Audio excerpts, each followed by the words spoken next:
Hello बच्चों, कैसे हो आप सब। तो आज हम देखने वाले हैं ग्रेड 9 के वर्क एनर्जी पावर का वन शॉट फुल रिवीजन। ठीक है बच्चों, अगर आपको ये चैप्टर पूरा डिटेल में देखना है तो आप पूरी प्लेलिस्ट देख सकते हैं। वीडियो के एंड में भी मिल जाएगा, डिस्क्रिप्शन बॉक्स में भी मिल जाएगा। यूट्यूब पे जाके फील्ड फिजिक्स लिखिए, आपको पहला आइकन मिलेगा येलो कलर का, फील्ड फिजिक्स का लोगो होगा हमारा, वहां पर क्लिक करिए और प्लेलिस्ट में जाकर देखकर एंजॉय करिए। ठीक है बच्चों, तो चलो शुरू करते हैं। सो बच्चों, व्हाट इज वर्क? वर्क बहुत टाइप्स के होते हैं। एग्जाम्पल अभी मैं पढ़ा रहा हूं तो भी एक वर्क है, आप पढ़ाई कर रहे हो वो भी एक वर्क है। फिजिक्स का जो वर्क है वो हम बोलते हैं work done by the force, और यहां पर जो फोर्स है वो बच्चों कांस्टेंट फोर्स है, क्योंकि हमारे सिलेबस में कांस्टेंट फोर्स है अभी, इसलिए। ठीक है, what is a mathematical formula? Work done is force dot displacement, ऐसे बोला जाता है, इनटू नहीं dot, because it is a vector product. Force dot S. Sir अभी कभी पढ़ाया नहीं हमें स्कूल में, ठीक है, आपने ये फॉर्मूला पढ़ेगी फोर्स इनटू डिस्प्लेसमेंट। तो अगर याद ही रखना है वैसे तो आप याद रखना force into displacement into cos theta. F जो है वो फोर्स है, एस जो है वो डिस्प्लेसमेंट है, और cos theta, cos is a mathematical function. You know what is theta? Theta is the angle between force and displacement. Example देखो, ये बॉक्स और ये बंदा उसको खींच रहा है, ये रोप से खींच रहा है, तो फोर्स बेसिकली ये डायरेक्शन में है, डिस्प्लेसमेंट ये डायरेक्शन में। मुझे वर्क डन करना है कि ये फोर्स ने ये डिस्प्लेसमेंट लाने में क्या हेल्प किया, basically work done by this constant force, मुझे वो फाइंड करना है। तो मैं पहले बताऊंगा फोर्स इधर दिखा दिया, वेयर इज डिस्प्लेसमेंट इधर, what is the angle theta इधर, तो फोर्स और डिस्प्लेसमेंट जो एंगल है वो थीटा है। तो मैथमेटिकल फॉर्मूला बनेगी force into displacement into cos of theta. I hope this part is clear. Okay. So what is a unit of work? बच्चों वापस वर्क या कोई भी फिजिकल क्वांटिटी के अगर यूनिट फाइंड करनी है उसके मैथमेटिकल फॉर्मूला पता होनी चाहिए। तो वर्क की फॉर्मूला क्या है? Force displacement cos theta. What is the unit of force? SI unit newton, displacement metres, याद होना चाहिए। ठीक है, cos theta is a mathematical function, उसकी कोई यूनिट नहीं होती है। ठीक है, न्यूटन इंटू मीटर क्या होता है? जूल्स, उसको क्या बोलते हैं? Joules, denoted by capital J.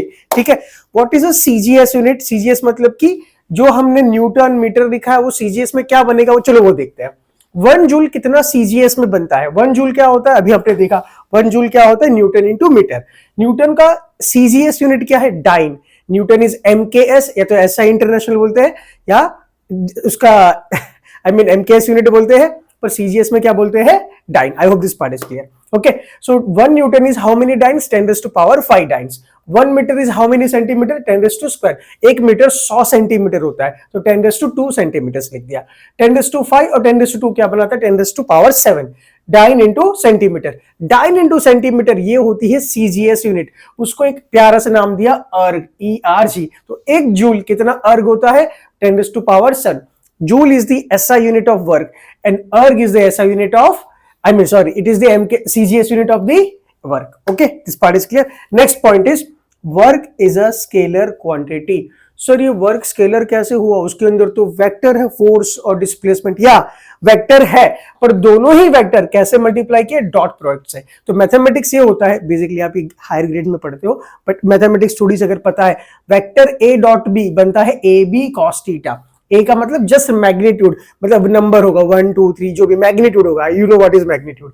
B magnitude, cos theta is again it will give some number only. So magnitude मतलब numerical value into numerical value into numerical value, it will just give a scalar quantity. That's the reason work as a work is a scalar quantity. I hope this part is clear. So बच्चों यहां पर आपका पूरा work का concept clear हो जाएगा। Positive work क्या होता है, नेगेटिव वर्क क्या होता है, जीरो वर्क क्या होता है। चलो देखते हैं। ये एक ऑब्जेक्ट है, इस पे मल्टीपल फोर्स लगा रहे हैं, F1 F2 F3 F4 F5। अब ये जो 5 फोर्स है उसके जो मैग्नीट्यूड है, न्यूमेरिकल वैल्यू मतलब अमाउंट, लेट्स से 10 न्यूटन 10, तो जो अमाउंट है वो बिल्कुल सेम है, उसको F मान लेते हैं, पर जिस एंगल पे लगा रहे वो एंगल डिफरेंट है। चलो पहले तो फील कर लेते थोड़ा, उसके बाद मैथ्स पे दे। प्लीज ये कुछ भी मत देखना, क्योंकि रिवीजन वीडियो तो पहले मुझे लिखना पड़ता है, अब पूरा फील लेना। मुझे ये डिस्प्लेसमेंट चाहिए, यहां पर दिख रहा है रेड में, ये जो रेड कलर का उसके डायरेक्शन में डिस्प्लेसमेंट चाहिए। तो आइडियली मुझे फोर्स कहां लगाना चाहिए ताकि मुझे मैक्सिमम डिस्प्लेसमेंट मिले? तो आप बोलोगे सर अगर इधर जाना है उधर ही फोर्स लगाओ, तो जो F1 फोर्स है, जिस डायरेक्शन में F1 फोर्स है वो बहुत सही डायरेक्शन है। Are you getting the point? F2 भी क्या करेगा ना, ऑब्वियसली जाएगा एस में डायरेक्शन में तो जाएगा, पर थोड़ा सा फोर्स इधर भी है, तो उसका एक कंपोनेंट ऊपर भी जा रहा है, एक कंपोनेंट इधर भी जा रहा है, तो थोड़ा कम मतलब में डिस्प्लेसमेंट देगा कंपेयर टू F1। F3 और बड़े एंगल पे तो थोड़ा और कम। F4 तो बिल्कुल परपेंडिकुलर है, मतलब मुझे जाना इस डायरेक्शन में, समझ रहे हो कि लेट्स से ये ऑब्जेक्ट है, ये ऑब्जेक्ट जाना इस डायरेक्शन में, फोर्स ये डायरेक्शन में लगा रहा हूं, तो क्या कभी ऑब्जेक्ट जाएगा इस डायरेक्शन में? कभी नहीं जाएगा। तो ये परपेंडिकुलर फोर्स है, ये डायरेक्शन में डिस्प्लेसमेंट तो कभी करेगा ही नहीं। Do you agree this? और जो F5 है, हमें जाना इस डायरेक्शन में है, ये तो ऑपोजिट डायरेक्शन में लगा रहा है, मतलब ये तो ब्लंडर कर रहा है भाई। Are you getting the point? जाना वहां पर है, खींच रहा है पीछे के डायरेक्शन में। भाई एग्जाम की तैयारी करनी है, पबजी खेलने बैठ गया, या पबजी खेलना है, एग्जाम की तैयारी करने बैठ गया। आई hope this part is clear. ठीक है, चलो मैथ्स देखते हैं। मैथ्स देखने से पहले थोड़ी मैथमेटिक्स, ये वाली मैथ्स देखने से पहले ये वाला मैथमेटिक्स आना जरूरी है।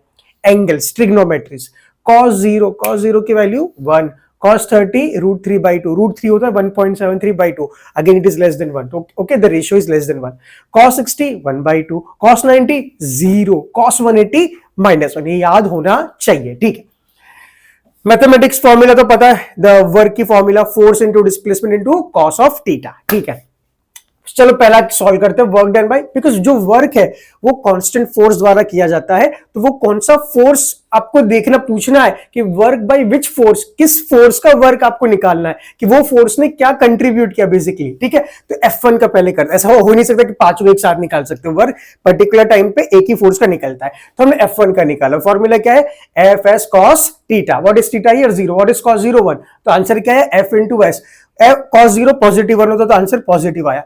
पॉजिटिव मतलब पॉजिटिव वर्क मिला, मतलब कि +20 जूल, +30 जूल।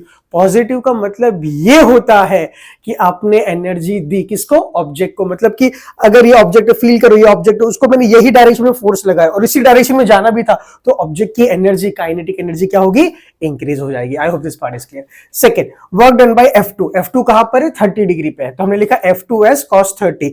cos 30 क्या है, √3/2, √3/2 Fs। I hope this part is clear. Now third one, F3 से देखते हैं, F3 का एंगल कितना है, 60, तो F3s cos 60। cos 60 क्या होता है, 1/2, तो आंसर आएगा Fs/2। ऑब्वियसली F3 F है, डिस्प्लेसमेंट है, cos 60 is 1/2, Fs/2। Is it fine? चलो F4 की बात करते हैं। F4 क्या है, F4s cos 90। What is cos 90? 0। तो आंसर क्या आया, 0। 0 का मतलब जो हमने फिजिकली निकाल लिया था, जाना ये डायरेक्शन में, फोर्स इस डायरेक्शन में लगा रहे हो, तो ये फोर्स कोई भी कंट्रीब्यूशन नहीं देगा। देखो वर्क डन 0 का मतलब ये नहीं कि डिस्प्लेसमेंट हो रहा है पर हमने कोई काम ही नहीं किया, अरे ऐसा नहीं है। वो फोर्स ने उस डिस्प्लेसमेंट में कोई कंट्रीब्यूशन नहीं दिया, तो वो जो डिस्प्लेसमेंट हुआ है वो ये फोर्स की वजह से कभी नहीं हुआ, कोई और फोर्स ने काम किया। I hope this part is clear. तो no contribution in displacement. Last one, F5s cos, कितना एंगल है, देखो डिस्प्लेसमेंट यहां पर घूम जाओ, है ना, देखो यहां पर पूरा घूम जाओ, यहां डिस्प्लेसमेंट, यहां से घूम जाओ पूरा, कितना हो जाएगा, 180। cos 180 कितना है, -1, तो आंसर कितना है, -F5 मतलब F ही है, F इंटू एस। अब देखिए ये क्या आया, माइनस, मतलब कि work done is negative. Work negative का मतलब होता है एनर्जी का छीन लेना। एग्जांपल, ऑब्जेक्ट ए डायरेक्शन में जा रहा था, क्यों जा रहा था, कोई और फोर्स के कारण। एग्जांपल, एक कार है, प्रैक्टिकली फील करो, ये कार ए डायरेक्शन में जा रही थी, क्यों जा रही थी, कोई फोर्स था उस पे, बेसिकली F1 होगा, F2 होगा, F3, F4 भी बेकार, कुछ काम नहीं करता, ये तीन फोर्स उसको खींच रहे थे। F5 क्या कर रहा है, ये कार ये डायरेक्शन में जा रही थी, F5 इस डायरेक्शन में लग रहा है, ये कार की स्पीड को रिड्यूस करेगा। आप फील करो, जब ब्रेक मारते हो तो बेसिकली F5 फोर्स आ जाता है। ब्रेक मारने पे क्या आता है, F5 फोर्स कार में, तो कार की जो एनर्जी वो क्या होती है, ले जाता है। क्यों, काइनेटिक एनर्जी कम होती है, स्पीड कार की कम होती है। तो नेगेटिव फोर्स का, नेगेटिव वर्क डन का मतलब एनर्जी लेना, ऑब्जेक्ट से एनर्जी लेना। पॉजिटिव का मतलब ऑब्जेक्ट से एनर्जी, ऑब्जेक्ट को एनर्जी देना। और ये पांचों केस में आप देखोगे मैक्स वर्क Fs मिला। देखो √3/2 again less than Fs, 1/2 again less, ये तो 0 है तो माइनस में, तो मैक्स कहां मिला, ये वाला। मैक्स कब मिलता है, जब एंगल क्या हो, दोनों में 0, फोर्स भी ये डायरेक्शन में, डिस्प्लेसमेंट भी एंगल सेम, फोर्स ये डायरेक्शन में, डिस्प्लेसमेंट ये डायरेक्शन में, और theta 0। Are you getting the point? Theta जब तक 0 है मैक्स फोर्स मिलेगा, और थीटा 180 मिल गया तो मिनिमम वर्क मिलेगा। मैक्सिमम वर्क क्या मिलता है, थीटा क्या होना चाहिए, 0। और अगर थीटा 90 हुआ तो कोई वर्क नहीं होता है। I hope this part is now very much and crystal clear to everybody. Okay, so बच्चों हमने देखा था फोर्स दो टाइप के होते हैं, एक होते हैं कंजर्वेटिव, दूसरे होते हैं non conservative, right. Conservative force का मतलब ये होता है कि work done by this force is path independent, वो रास्ते पे डिपेंड नहीं करता है, वो सिर्फ मंजिल पे डिपेंड करता है। मतलब इनिशियल पोजीशन क्या है और फाइनल पोजीशन क्या है, उसके रास्ते से कोई मतलब नहीं कि कोई भी रास्ता लो, मुझे मंजिल की तलाश है, ठीक है। नॉन कंजर्वेटिव फोर्स जो होते हैं वो रास्ते पे इंपॉर्टेंट है, मतलब कि work done by this force is path dependent, वो रास्ते पे डिपेंड करते हैं कि भाई किस रास्ते से जा रहे हो। मंजिल तो पहुंचेंगे ही बट रास्ता भी एंजॉय करना है, तो ये रास्ते पे जो डिपेंड करता है वो होता है नॉन कंजर्वेटिव। जो खाली मंजिल, खाली इनिशियल और फाइनल पोजीशन पे डिपेंड करता है वो होते हैं कंजर्वेटिव फोर्स। अब देखते हैं कौन से टाइप के फोर्स होते हैं कंजर्वेटिव। ग्रेविटेशनल हो गया, स्प्रिंग फोर्स हो गया, इलेक्ट्रोस्टैटिक हो गया, ये फोर्सेस क्या है, कंजर्वेटिव फोर्स है। What are non conservative forces, frictional force है, एयर ड्रैग। अब खुद ही सोचो ना, अगर आप एक लंबा रास्ते से घर जा रहे हो, छोटे से रास्ते से घर जा रहे हो, जो फ्रिक्शन के जैसे टायर में जो वेयर एंड टेयर आएगा वो तो अलग ही होगा ना, तो फ्रिक्शनल फोर्स कौन सा होगा, नॉन कंजर्वेटिव, वो रास्ते पे डिपेंड करता है। देखो प्यार से देखना, ये आपका घर, ये क्लासेस, ये आपके फ्रेंड का घर, ठीक है, ए बी सी। अब ध्यान से देखना, मैं वर्क डन कर रहा हूं, ए से बी जा रहा हूं और बी से सी जा रहा हूं यूजिंग कंजर्वेटिव फोर्स। तीनों में से कोई भी कंजर्वेटिव फोर्स होगा। यहां पर तो ग्रेविटेशन की बात करेंगे, लेट्स से ए बी से बी सी। अगर मैं ए से बी जाऊं फिर बी सी जाऊं, या तो डायरेक्टली ए से सी जाऊं, मुझे कोई फर्क नहीं पड़ेगा क्योंकि मेरा फोर्स कैसा है, कंजर्वेटिव। तो कंजर्वेटिव फोर्स रास्ते पे डिपेंड करता ही नहीं है। हाँ, पहले मैं कहा था ए पे था, फाइनली कहां पर हूं, सी पे हूं, बस मुझे तो वही चैन है। ए से सी डायरेक्टली गया या ए से सी मैं बी से घूम के गया, मुझे कोई फर्क नहीं पड़ता। वो खाली क्या बोलता है, मुझे इनिशियल और फाइनल पोजीशन मंजिल पे, मुझे तो खाली मंजिल की तलाश है, ठीक है। तो work done by this force on a close path, मतलब ए से बी, ए से बी, बी से सी, सी से ए, जो वर्क डन आएगा वो क्या आएगा, zero. Work done on the close path is zero. अगर आपको समझना है सर एक्जैक्टली क्यों डिटेल में होता है तो पुरानी वीडियोस देखनी पड़ेगी, इन डेप्थ वीडियोस, ठीक है। बाकी यहां पर रिवीजन वीडियो हो रहा है। चलो, नॉन कंजर्वेटिव फोर्स क्या है, रास्ते पे डिपेंड करता है। तो ए से बी गया फिर बी से सी गया, ठीक है, या तो फिर ए से सी गया, दोनों रास्ते पे वर्क क्या होगा, सेम नहीं होगा। And work done by the close path, A से B, B to C, then C to A, again close path का वर्क भी क्या होगा, नॉन जीरो होगा। तो this was all about conservative and non conservative force. Okay बच्चों, so बच्चों what is energy, energy क्या होता है, it is the ability to do work. Obviously अगर एनर्जी नहीं होगी तो मैं काम कैसे करूंगा, राइट। हम खाते हैं तो एनर्जी बॉडी में आती है तो हम काम करते हैं, राइट। तो energy is the ability to do work. So what is a unit, आपको पता है वर्क और एनर्जी का प्यारा प्यारा रिलेशन है, वो डिटेल में हम देखेंगे नेक्स्ट स्लाइड्स में, बट आपको पता है वर्क और एनर्जी तो यूनिट दोनों की सेम होती है। यूनिट है, ऐसा यूनिट क्या है, वर्क की जूल, तो एनर्जी की यूनिट भी क्या होती है, joule. But generally energy calories में भी नापा जाता है, तो 1 कैलोरी क्या होती है, 4.187 joules. There are different types of energies, ठीक है। कुछ कुछ एनर्जी मैंने लिखी है यहाँ पर जो फेमस एनर्जीज है, काइनेटिक एनर्जी, पोटेंशियल, ये दोनों एनर्जी को मैकेनिकल एनर्जी भी बोला जाता है, right. Third is heat energy, chemical energy, light energy, sound energy, electrical energy. So बच्चों what is kinetic energy, kinetic energy of a body is due to the motion. अगर object के पास motion है तो उसके पास डेफिनेटली एक energy है, दैट इज काइनेटिक एनर्जी। उसका मैथमेटिकल इक्वेशन क्या है, half M V square. M का मतलब mass of the object, V का speed of the object. Obviously ये एनर्जी है तो इसका यूनिट भी क्या होगा, जूल्स होगा। It is a scalar quantity, energy क्या होती है, स्केलर क्वांटिटी होती है। एग्जांपल, मैंने एक रोटी खाई, मेरी बॉडी में कितनी एनर्जी गई, लेट्स से 100 कैलोरीज। दूसरी एक रोटी खाई या कुछ और खा लिया मैंने, तो मेरी बॉडी में लेट्स से कितनी एनर्जी गई, वो जो भी था वो 200 कैलोरीज था। तो टोटल कितना हो गया, पहले 100, बाद में कितना 200, टोटल आ गया 300। आप ऐसे थोड़ी ना बोलते हो 100 मेरे हाथ में गया, 200 उधर गया, डायरेक्शन देखना पड़ेगा। डायरेक्शन नहीं मैटर करता, जब क्वांटिटी मैटर करती है, ठीक है। It is a scalar quantity, कोई भी एनर्जी हो, it is a scalar quantity, ठीक है। Do kinetic energy depends on frame of reference? The answer is yes. क्यों, देखो काइनेटिक एनर्जी के अंदर क्या होता है, half M, M is mass, V क्या है, स्पीड। देखो ए और बी खड़े हैं, लाइक मी ए एंड बाजू में कौन खड़ा है, बी, मेरा दोस्त ए एंड बी, और मून से हमारा एक दूसरा फ्रेंड सी देख रहा है।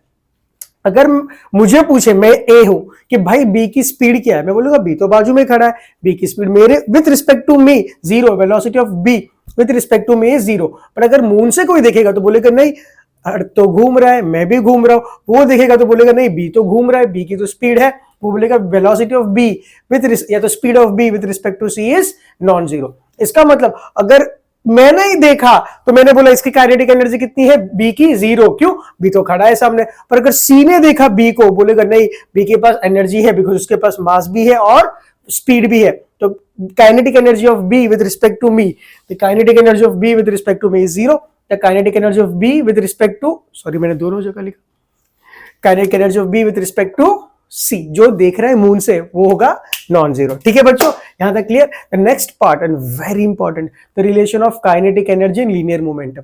आपको मैथमेटिकल इक्वेशन पता है काइनेटिक एनर्जी का, half M V square, momentum का मास इंटू स्पीड। एक बेसिकली मास इंटू वेलोसिटी होता है, बट यहाँ मैग्नीट्यूड में क्या लिखेंगे, मास इंटू स्पीड। ठीक है, काइनेटिक एनर्जी क्या होता है, हाफ एम वी स्क्वायर। क्या एम से एम मल्टीप्लाई डिवाइड करूं कोई फर्क पड़ेगा? देखो अगर मैं एम को छुपा दूं एम टू एम, तो ये हाफ एम वी स्क्वायर लगा दे तो भी एम से एम टू एम तो कैंसिल ही होने वाला है।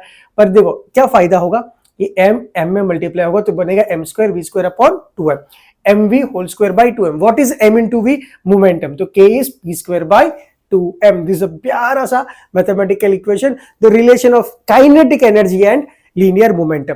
बच्चों अगर लीनियर मोमेंटम जीरो है, इसका मतलब काइनेटिक एनर्जी डेफिनेटली जीरो। देखो क्यों, अगर लीनियर मोमेंटम जीरो है, what is linear momentum, mass into velocity zero है, मास इंटू स्पीड जीरो। मास तो जीरो होगा नहीं, ऑब्जेक्ट है, तो अगर ऑब्जेक्ट तो मास तो होगा ही, मास इंटू स्पीड जीरो मतलब स्पीड ही जीरो होगी।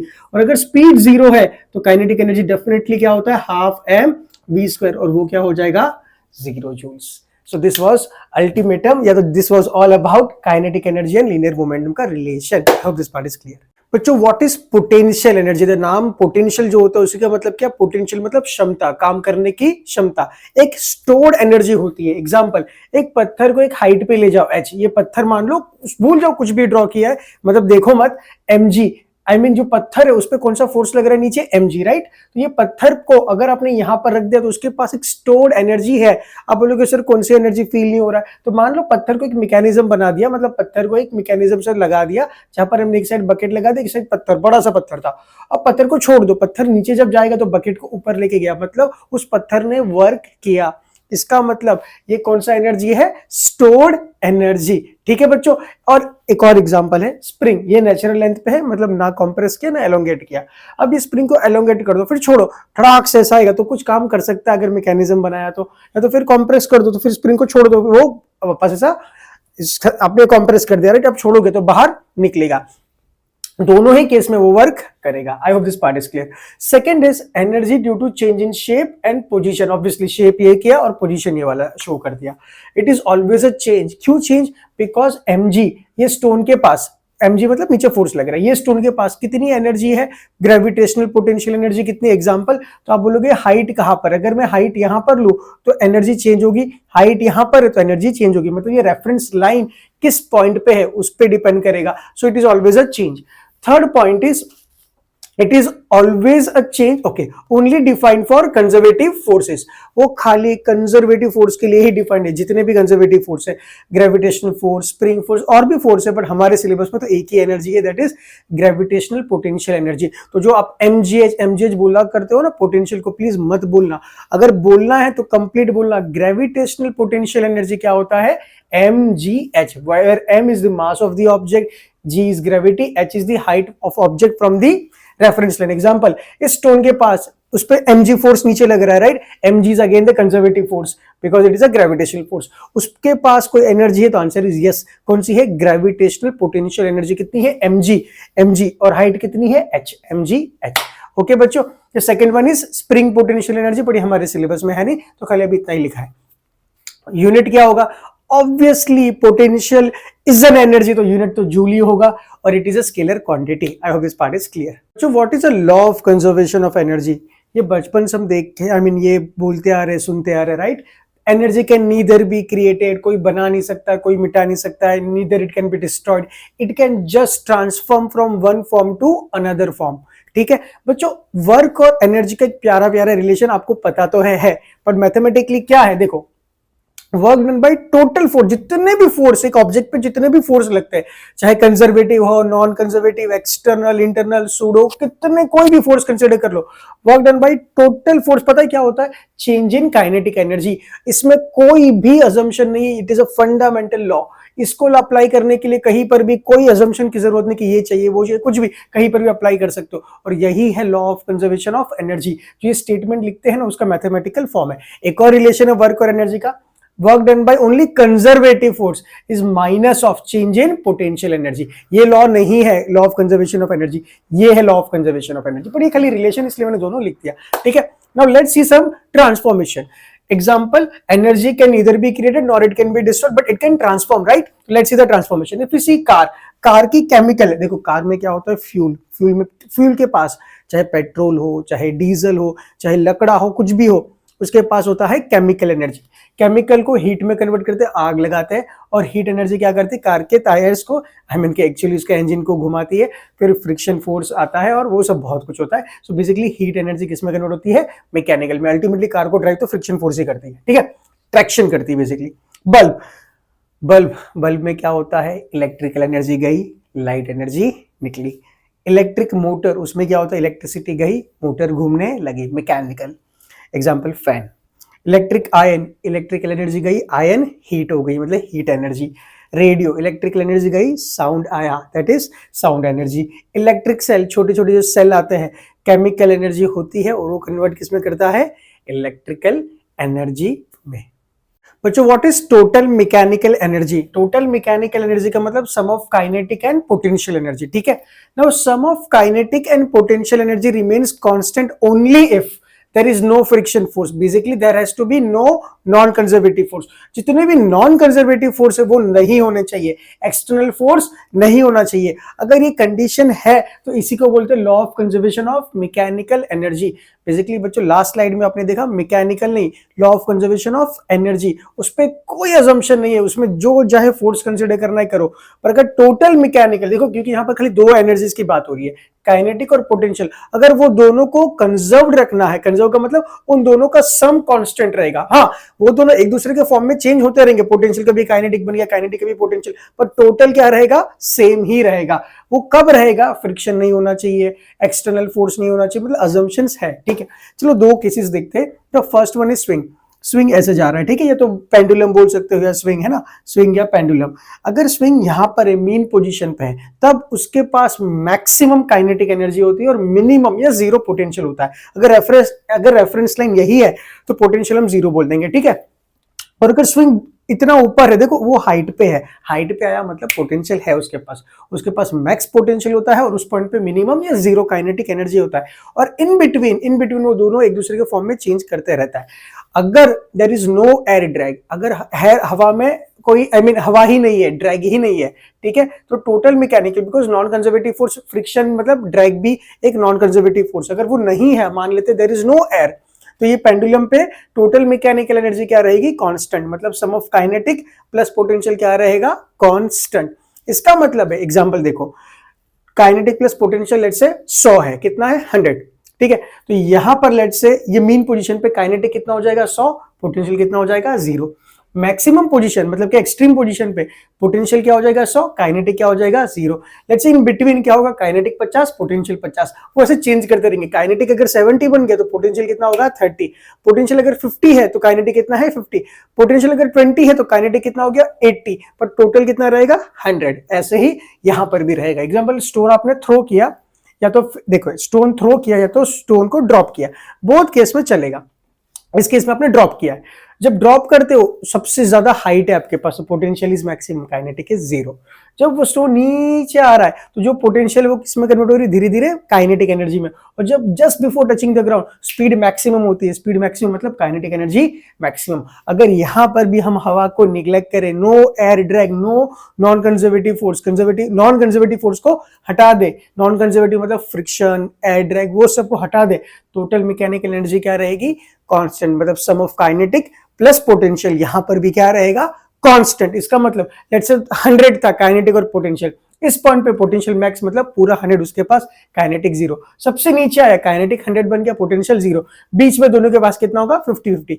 I hope now this part is crystal clear. बच्चों व्हाट इज पावर? पावर का मतलब क्या होता है, rate of doing work. Rate का मतलब टाइम, कितना काम कितने टाइम में किया। एग्जांपल, दो बंदे हैं ए एंड बी, दोनों ने 200 जूल काम किया, पर एक ने वही काम 2 घंटे में किया, एक ने वही काम 4 घंटे में किया, तो क्या दोनों को सेम एफिशिएंट बोल सकते हैं? नहीं। तो पावर बेसिकली एफिशिएंसी दिखाता है, कौन कितना जल्दी या कितने टाइम में काम करता है। So basically power, average power का फॉर्मूला क्या होगा, work done upon time taken, कितना काम कितने टाइम में किया। ठीक है, अगर कोई मशीन वर्क आउटपुट दे रही तो हम ये वाली फॉर्मूला यूज करेंगे।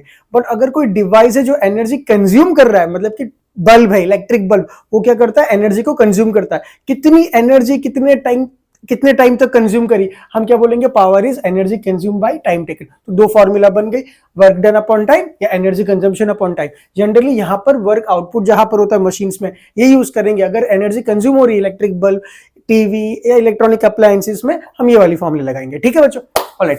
What is a unit of power? Again power या कोई भी यूनिट के लिए आपको फॉर्मूला पता होना चाहिए। वर्क अपॉन टाइम, वर्क की यूनिट क्या होती है, joule, joule upon second, that is joule पर सेकंड, उसको बोलते हैं वॉट्स, जेम्स वॉट्स के नाम पे आई, और उसका capital W is the unit, I mean symbol. तो अगर पावर का यूनिट का बात करें तो what is the unit and capital W is the symbol. ठीक है, now one what is a smaller unit, तो हम मेगावाट में बात करते हैं। मेगा, 1 MW कैपिटल है, 1 मेगावाट का मतलब 10⁶ वॉट्स।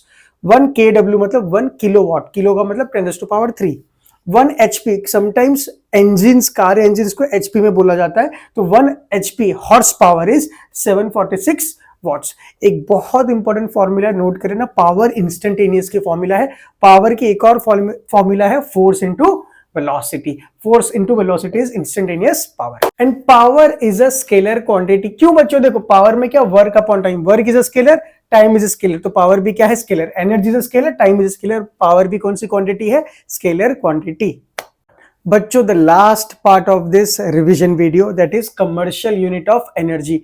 एनर्जी की यूनिट इतनी सारी है हमारे पास, the famous the SI unit is joules, तो फिर हमें एक और कमर्शियल यूनिट क्यों चाहिए। देखो पहले कमर्शियल यूनिट क्या है वो समझते हैं। किलोवाट आवर, सर कितना गंदा नाम, अरे kilowatt hour is the commercial unit, उसको प्यार से यूनिट बोलते हैं। मतलब वो वाला यूनिट नहीं, यूनिट मतलब कि इलेक्ट्रिसिटी बिल नहीं आती कि 200 यूनिट आया, 300 यूनिट, वो यूनिट को ही किलोवाट आवर बोलते हैं। देखो सुनो, 1 किलोवाट आवर, इसके वो जूल ही है। देखो ध्यान से देखो, 1 किलो, किलो का मतलब 10⁻3, वॉट, वॉट मतलब जूल पर सेकंड, आवर, देखो 1 घंटा 60 मिनट्स, 1 मिनट 60 सेकंड, तो 1 घंटा कितना सेकंड, 3600, तो आवर की जगह मैंने लिखा 3600 सेकंड्स। वॉट का जो जूल पर सेकंड था वो सेकंड, और ये सेकंड कैंसिल हो गया, 3600 मतलब 3.6 × 10⁻3, 10⁻3 यहां से, 10⁻3 यहां से, 10⁻6 बन गया। तो बेसिकली 1 किलोवाट आवर क्या है, 3.6 × 10⁻6 जूल्स। तो बेसिकली ये जूल ही है, बेसिकली ये एनर्जी है। दिखेगा तो वॉट, वॉट मतलब पावर ना, ये पावर नहीं है, what hours, kilowatt hours is the unit of energy only. पर देखो इतनी सारी जूल्स, अगर आपके बिजली का बिल ऐसे लिख के आए 3,37,00,000 इतना हजार बिल आया, तो पागल हो जाओगे, राइट। इसीलिए इतनी बड़ी यूनिट को एक यूनिट बोलते हैं। तो एग्जाम्पल, अगर आपकी बिजली का बिल 300 यूनिट आया तो कितना जूल्स हुआ, तो 3.6 × 10⁻6 × 300 कर देना, आपको मिल जाएगा। ठीक है बच्चों, तो बच्चों यहां पर हम खत्म करते हैं हमारा ये वर्क एनर्जी पावर का 1 शॉर्ट रिवीजन वीडियो। अगर आपको पूरी इन डेप्थ वीडियो देखनी है तो यहाँ पर या यहाँ पर कहीं पर तो दिखेगा, प्लेलिस्ट जाकर चेक कर लीजिए। पर इसके बाद एटलीस्ट न्यूमेरिकल्स लगा लेना। अगर आपको थियरी में इतनी डिटेल में नहीं भी जाना है, इतना सफिशिएंट है आपके लिए, तो ग्रेट, बट आप न्यूमेरिकल्स लगा दीजिए। वीडियो का भी लिंक यहाँ पर है। न्यूमेरिकल से क्या होगा बेटा, जो भी आपने कॉन्सेप्ट सीखे वो एकदम क्रिस्टल क्लियर हो जाएंगे। ठीक है बच्चों, तो मिलते हैं नेक्स्ट लेक्चर में। तब तक मजे करिए, एंजॉय करिए, खेलिए कूदिए, पर ध्यान रखिए अपना। ठीक है बच्चों, बाय बाय।